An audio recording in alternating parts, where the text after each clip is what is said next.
The plantation did not describe it as cruelty. It described it as order. From the outside, the estate appeared disciplined. Fields aligned, ledgers maintained, generations passing authority from father to son without interruption. Visitors saw stability. What they did not see were the customs that never entered records. Some rules were not meant to be written. They were meant to be inherited. On this plantation, power was taught early. Not through speeches or instruction manuals, but through expectation. Unspoken, enforced, normalized. The master believed discipline was not learned. It was absorbed. His sons were raised to understand that ownership extended beyond land and labor. It extended into bodies, silence, and compliance. This belief was never explained openly. It did not need to be. The household functioned around it. When the eldest son turned 16, nothing was announced. No ceremony marked the shift. But his schedule changed. He was called from his room after dark and escorted, quietly, to the rear quarters. No one said where he was going. The women noticed. They always did. They noticed because these changes were never random. They followed age, rank, and lineage. They noticed because silence requires witnesses to hold it in place. The master framed it as tradition. Every man must learn responsibility, he told his sons. And every family must be preserved. Preservation meant continuity. Continuity meant obedience. The sons did not question it at first. Questioning was not encouraged in that household. Obedience was framed as loyalty, and loyalty was rewarded with approval. The women were never asked. They were selected. Quietly. Efficiently. Often from among those already assigned near the house. Women whose presence could be explained away by routine. Kitchen. Laundry. Night cleaning. Proximity disguised intent. The plantation never acknowledged what was happening, but it organized itself around it. Rotations adjusted. Schedules shifted. Certain women were moved closer, others farther away. Patterns formed. No one spoke of them. The master believed secrecy protected the system. If nothing was named, nothing existed. But the women named it among themselves, not with a single word, but with shared understanding. With caution. With warning. They knew which sons were approaching the age. They knew which nights mattered. They knew who would be moved next. What made this plantation different was not the abuse itself. It was how openly it was passed down. The master did not hide it from his sons. He normalized it. This is how men learn, he said. This is how authority is tested. He framed it as responsibility, not violence. As inheritance, not violation. The sons learned quickly what was expected of them. Compliance was praised. Discomfort was dismissed as immaturity. Hesitation was corrected. By the time the second son reached the same age, the process had become efficient. The women learned to recognize the signs. They learned to avoid eye contact when schedules changed. They learned to slow their work when reassignment loomed. They learned which paths to avoid after dark. They learned silence because speaking changed nothing.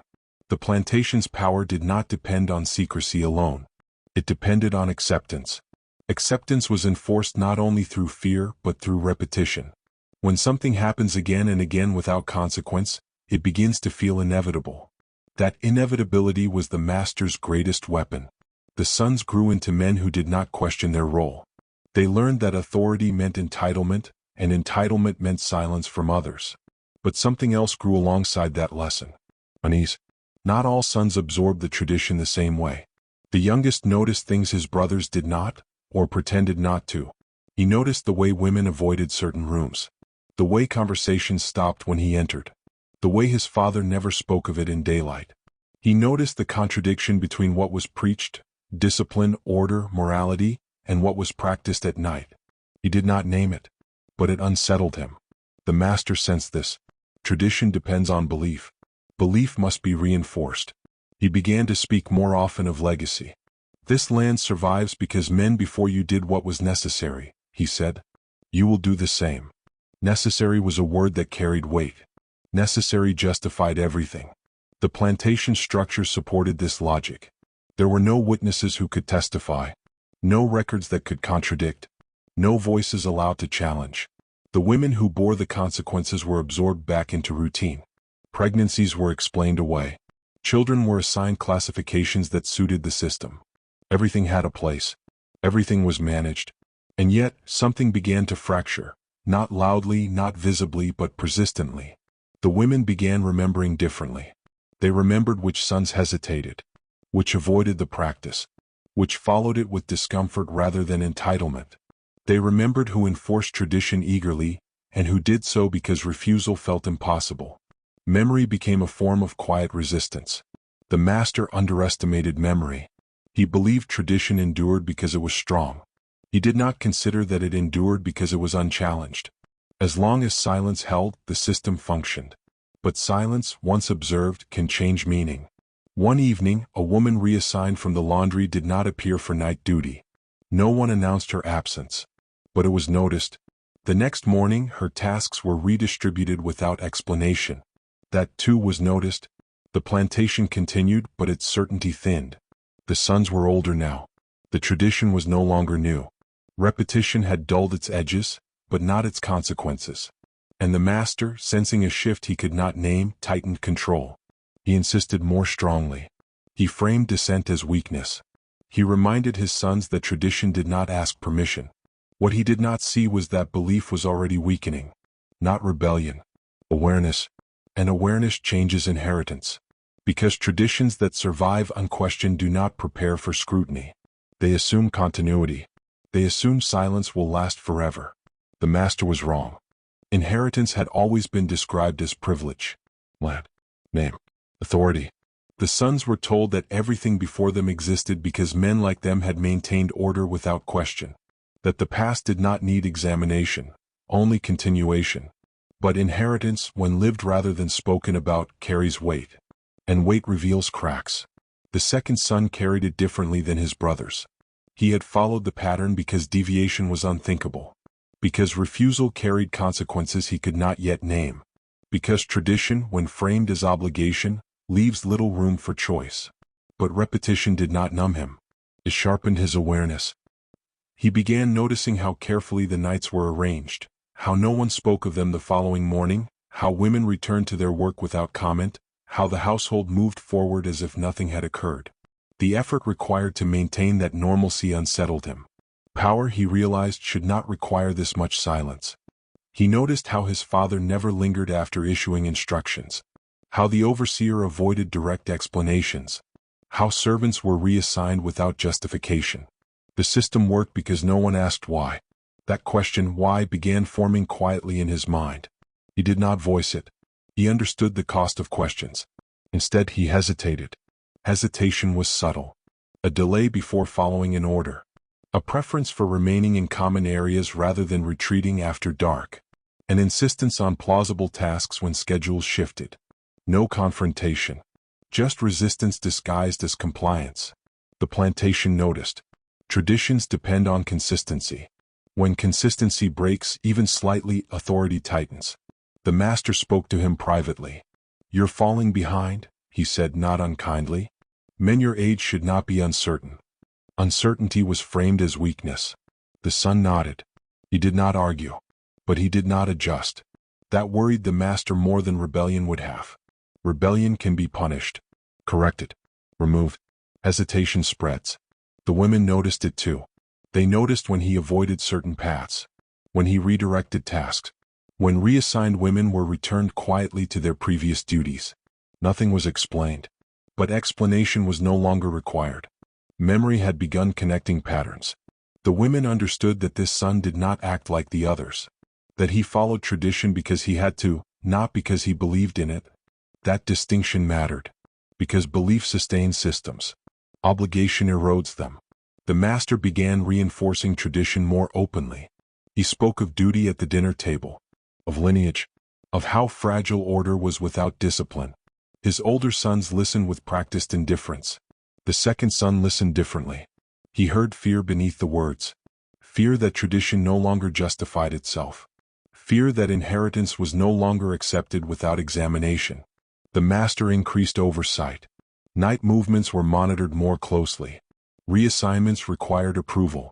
The overseer was instructed to report hesitation. The system grew heavier. Weight does not strengthen structures. Test them. The second son was summoned again. "You are expected to uphold what you were given," the master said. "You do not get to decide which parts you accept." The son did not respond immediately. Then carefully he said, "If it must be enforced this much, was it ever truly accepted?" The question landed like a fracture. The master's face hardened. "Acceptance is irrelevant," he replied. "Obedience is what matters." That answer settled something inside the son. Inheritance, he realized, was not legacy. It was burden. And burdens demand justification. From that night forward, his hesitation became deliberate. He requested witnesses when possible. He kept schedules visible. He avoided private instructions. Not openly defiant. Strategically visible.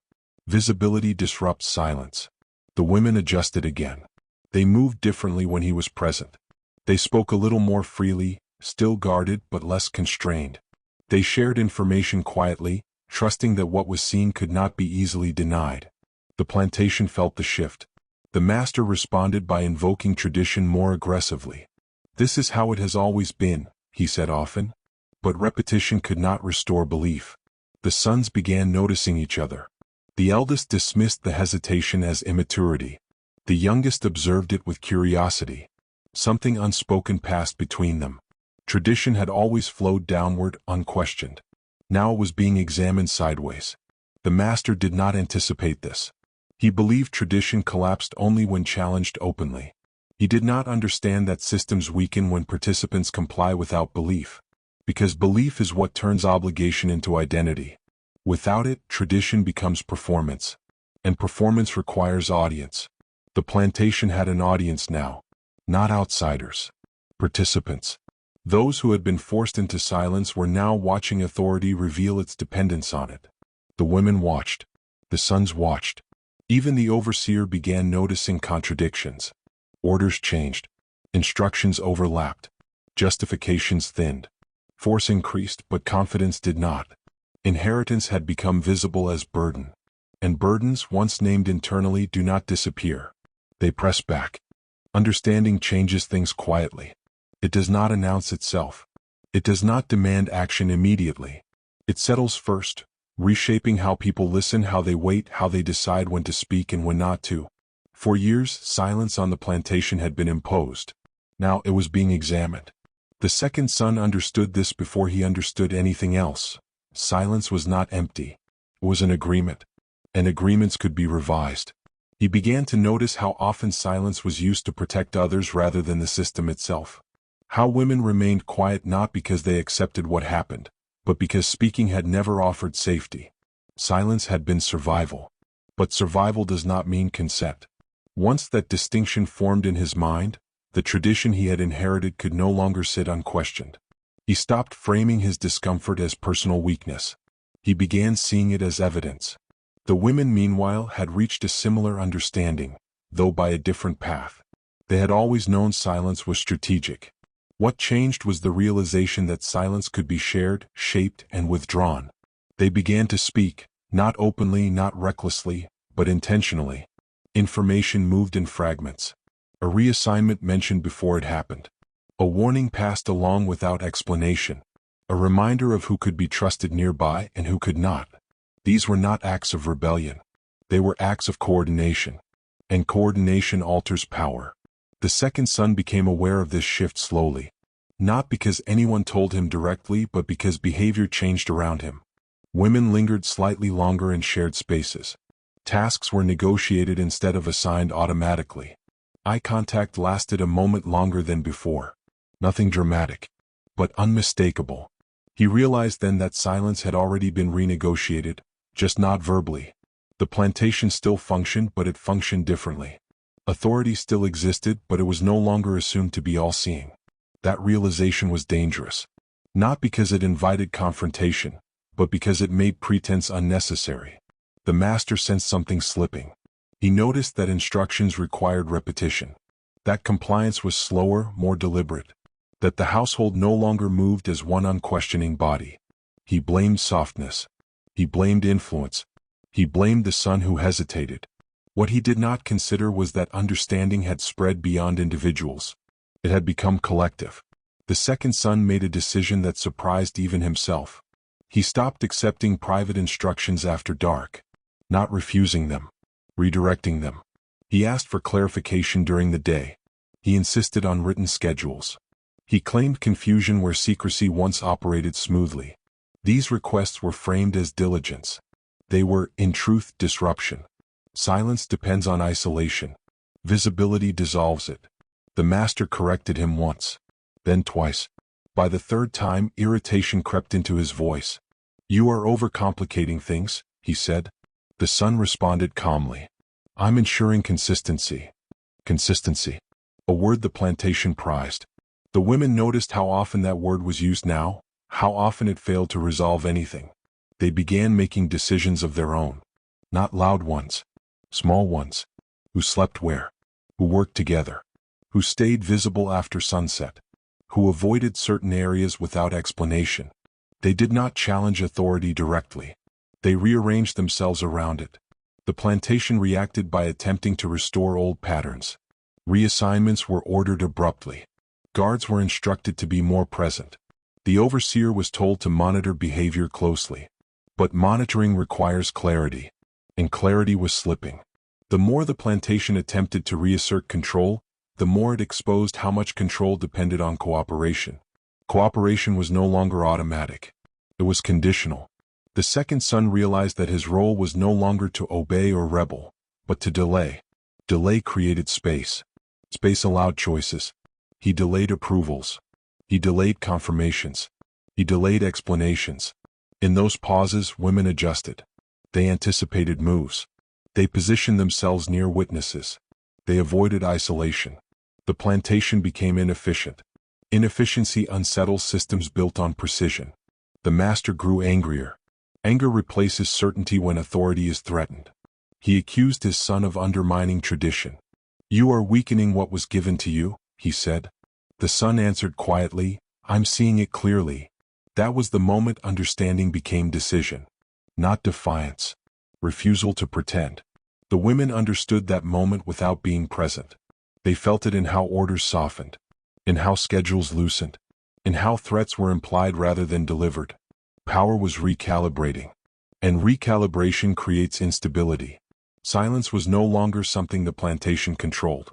It was something everyone managed. Women chose when to remain quiet, and when not to. The son chose when to delay, and when to comply. Each choice was small. Together, they formed a pattern the plantation could not discipline away. The master responded by tightening oversight. But oversight requires energy. And energy reveals strain. Mistakes followed. Contradictory orders. Missed details. Increased reliance on enforcement rather than routine. The system began exposing itself. Not as tradition.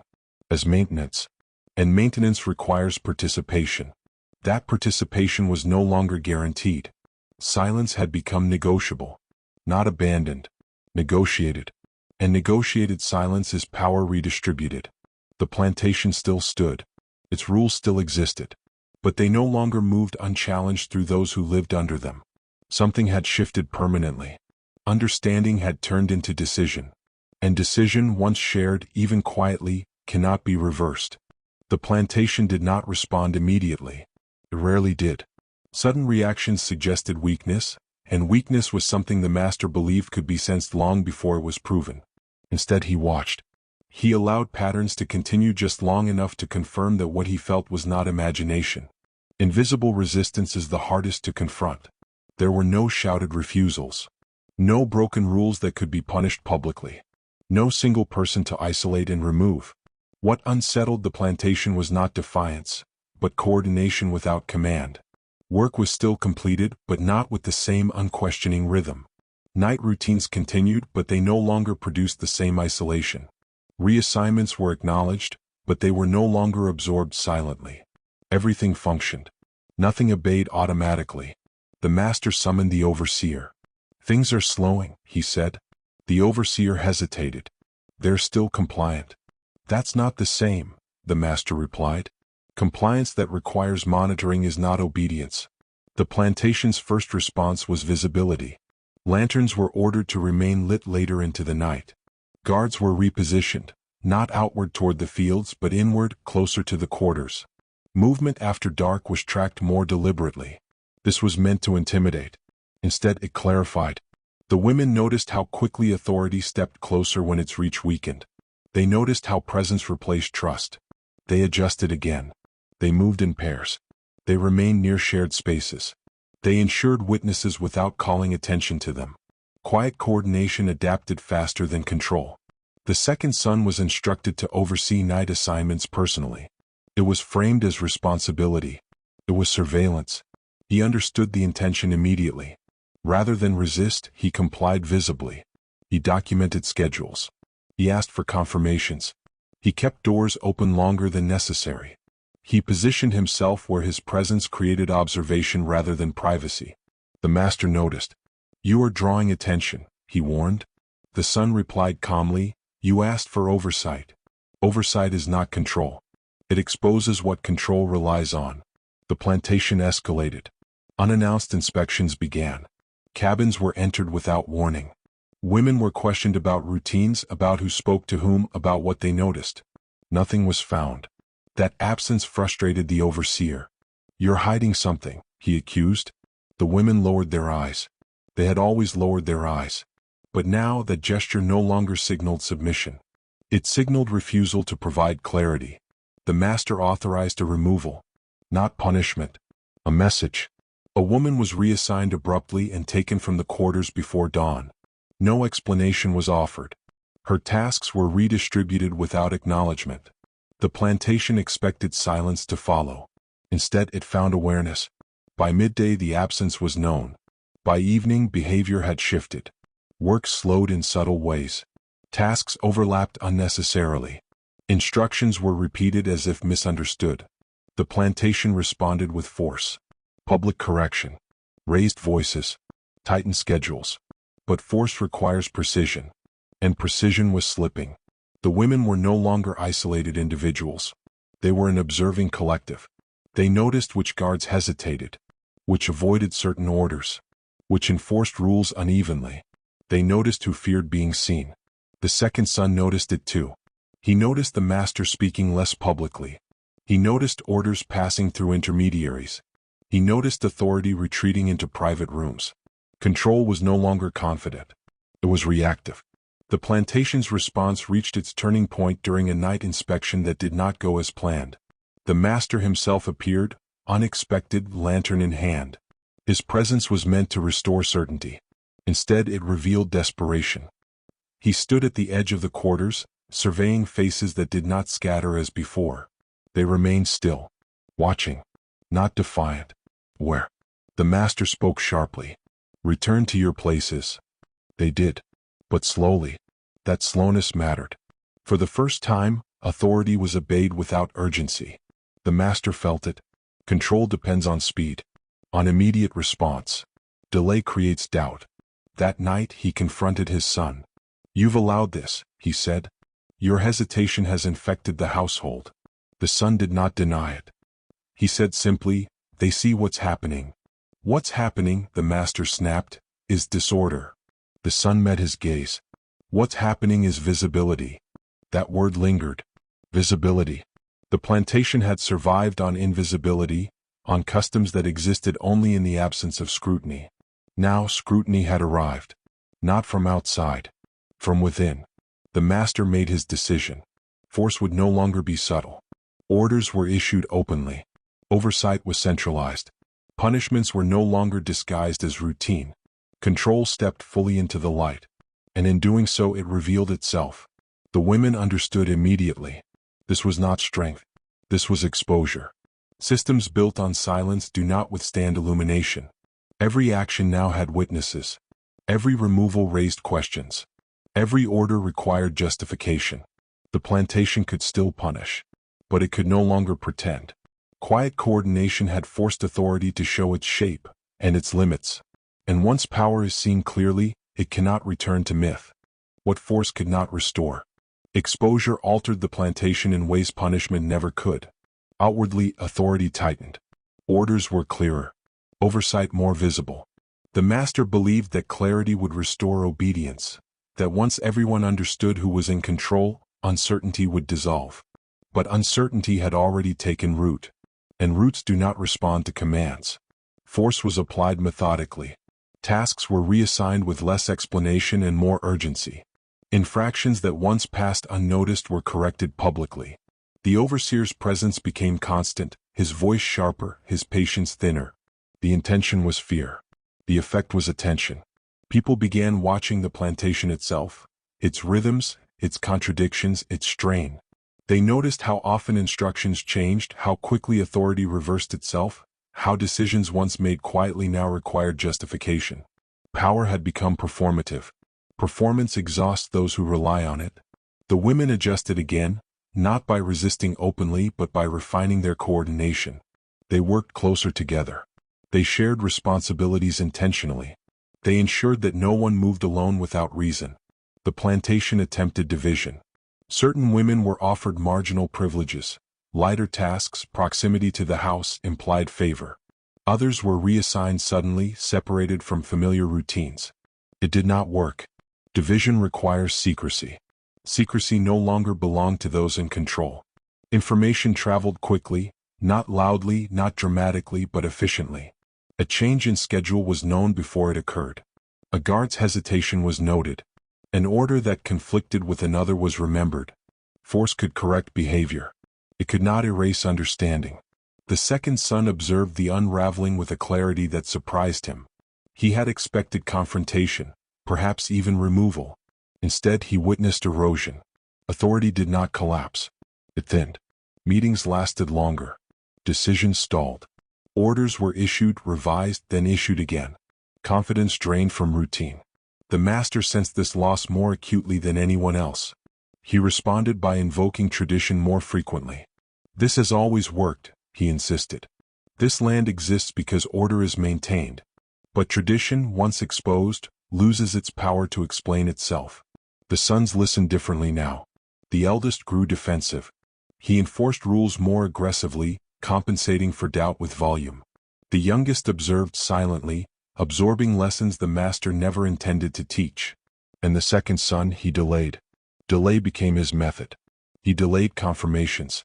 He delayed approvals. He delayed enforcement where possible. Each delay created space. Space allowed coordination. Coordination reduced fear. Fear, once reduced, could not be summoned on demand. The overseer complained. "They're not afraid enough," he said. Fear had never been the foundation. Belief had been. Belief was gone. The plantation attempted to replace it with pressure. Pressure cracked its own structures. Small failures accumulated. A missed task here. A delayed harvest there. Nothing catastrophic, but enough to reveal inefficiency. The master blamed individuals. But individuals were no longer isolated. They understood patterns. Understanding is collective once shared. The women felt the shift most clearly at night. Not because disappearances resumed, they did not, but because vigilance increased. Guards moved with less certainty. Lanterns lingered longer. Commands were repeated unnecessarily. Authority was nervous. Nervous systems overcorrect. Mistakes followed. A woman was questioned harshly without cause. A reassignment order was issued publicly, then rescinded. A punishment intended to intimidate instead drew attention. Attention spread. Visitors noticed tension. Neighboring estates remarked on the plantation's rigid posture. Outsiders sensed instability without understanding its source. The plantation turned inward. Fewer visitors. Tighter control over information. Increased reliance on internal enforcement. Isolation, once a strength, became liability. Inside the quarters, memory had solidified. The women remembered who had been taken. They remembered how tradition had been enforced. They remembered the moment when silence shifted from obligation to choice. Memory anchored behavior. Behavior shaped outcomes. The plantation could not discipline memory away. The master confronted his son again. "You've compromised authority," he said. The son replied calmly, "Authority compromised itself." That answer ended the conversation. Not because it was defiant, because it was accurate. From that point forward, the master acted alone. He bypassed consultation. He issued orders without discussion. He enforced tradition openly rather than disguising it. Each action cost him more control. Visibility stripped authority of its mystique. The plantation still functioned.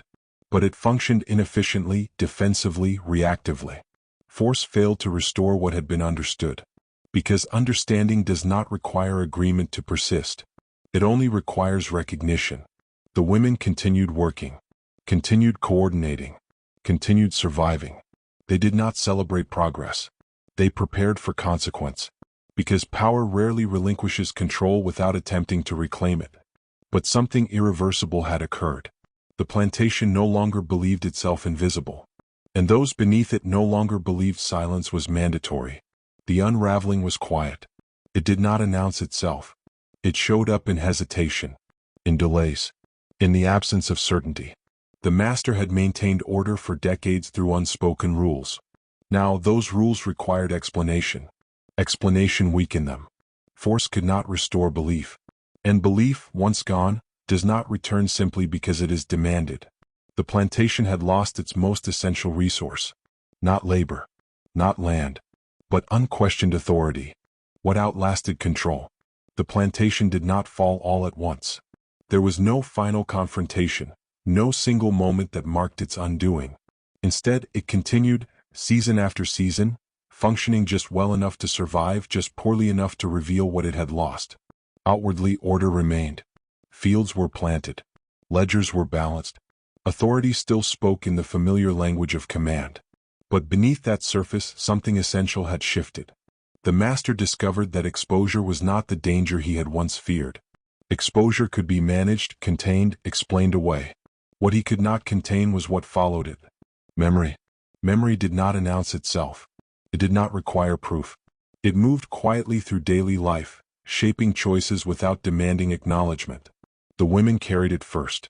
They carried it in how they positioned themselves at night, how they negotiated tasks, how they refused isolation without ever naming refusal. They carried it in the way they warned newcomers, not with stories but with instruction. Stay where you can be seen. Ask questions during the day. Do not assume silence protects you. These were not accusations. They were lessons. The sons carried memory differently. The eldest hardened. He enforced rules with greater severity, mistaking control for strength. His authority grew louder and less effective. The youngest watched. He learned early that tradition was not sacred simply because it was old. He learned that power depended on belief, and that belief could be withdrawn. And the second son, he remained. Not as a reformer. Not as a hero. As a witness. He did not dismantle the system. He did not claim moral victory. He did something quieter and more destabilizing. He stopped pretending. He documented. He clarified. He insisted on visibility. He made it harder for tradition to move unseen. That insistence reshaped the plantation more than any confrontation could have. Years passed. The master aged. His authority narrowed. Decisions once made instinctively now required justification. His voice, once unquestioned, met hesitation. Not rebellion. Calculation. The plantation adapted around him. Oversight became routine rather than exceptional. Night assignments were formalized. Private instructions diminished. Not because the master had changed. Because the system had learned that secrecy carried cost. The disappearances ceased, not through mercy but through inefficiency. Each attempt at secrecy now risked exposure. Each enforcement required explanation. The effort outweighed the benefit. That was the plantation's greatest failure. It had relied on silence because silence was efficient. Once silence was no longer guaranteed, control became expensive. And expensive systems do not endure unchanged. Long after the master's influence waned, the behaviors remained. Women continued coordinating. Sons continued questioning. Authority continued explaining itself. Tradition, stripped of invisibility, lost its power to justify harm as necessity. Histories would later describe the plantation as typical for its time. Records would not reflect what happened after dark. Ledgers would not account for why certain practices ended without formal decree. There would be no written confession. But there would be continuity of memory. Children grew up learning caution rather than obedience. They learned that silence could be strategic, but that it did not belong to those in power by default. The plantation survived on paper, but it never regained its former certainty. What survived exposure was not outrage. It was understanding. Understanding that authority depends on cooperation. Understanding that tradition is only as strong as belief. Understanding that silence, once recognized as a tool, can be withheld. The master had believed tradition was indestructible because it was inherited. He was wrong. Inheritance can be examined. And once examined, it cannot return to myth. The plantation's greatest failure was not that its customs were seen. It was that they were remembered. Remembered not as isolated acts, but as a system that required secrecy to function. And systems that require secrecy are already fragile. When the last attempt to suppress understanding faded into routine, what remained was not justice. It was survival. Survival shaped by awareness. Awareness passed quietly from one person to another, long after those who enforced tradition were gone. That awareness ensured one thing above all else. What happened there would never again move unquestioned. And that, more than exposure, more than resistance, was the end of the plantation as it had once been.